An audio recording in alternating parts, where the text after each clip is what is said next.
மத்திய அரசின் சமஸ்கிருத மொழி திணிப்பிற்கு எதிராக சென்னையில் திராவிடர் விடுதலைக் கழகத்தினர் போராட்டத்தில் ஈடுபட்டனர். தமிழகத்தில் உள்ள அனைத்து மாவட்ட தலைநகரங்களிலும் திராவிடர் விடுதலைக் கழகம் சார்பில் இந்த போராட்டம் நடைபெற்றது. சென்னையில் வள்ளுவர் கூட்டத்தில் அந்த அமைப்பினர் பொதுச் செயலாளர் விடுதலை ராஜேந்திரன் தலைமையில் ஆர்ப்பாட்டம் நடைபெற்றது.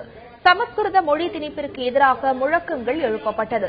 பின்னர் பேசிய விடுதலை ராஜேந்திரன் ஆட்சி மொழியின் 8வது அட்டவணையில் இருந்து சமஸ்கிருத மொழியை நீக்க வேண்டும் என வலியுறுத்தினார்.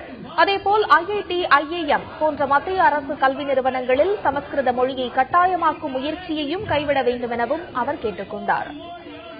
சமஸ்கிருத திணிப்பை கண்டித்து திராவிடர் விடுதலைக் கழகம் இன்றைக்கு தமிழகத்தின் மாவட்ட தலைநகரங்களில் இந்த கண்டன ஆர்ப்பாட்டத்தை நடத்துகிறது.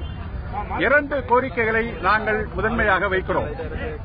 முதலில், அரசியல் சட்டத்தில் ஆட்சி மொழி பற்றி கூறியிருக்கிற 8வது அட்டவணையிலிருந்து சமஸ்கிருதத்தை நீக்க வேண்டும் என்பது ஒரு கோரிக்கை. சமஸ்கிருத திணிப்பை உடனே கைவிட வேண்டும் என்று வலியுறுத்தி இந்த போராட்டத்தை நாங்கள் நடத்திக் கொண்டிருக்கிறோம்.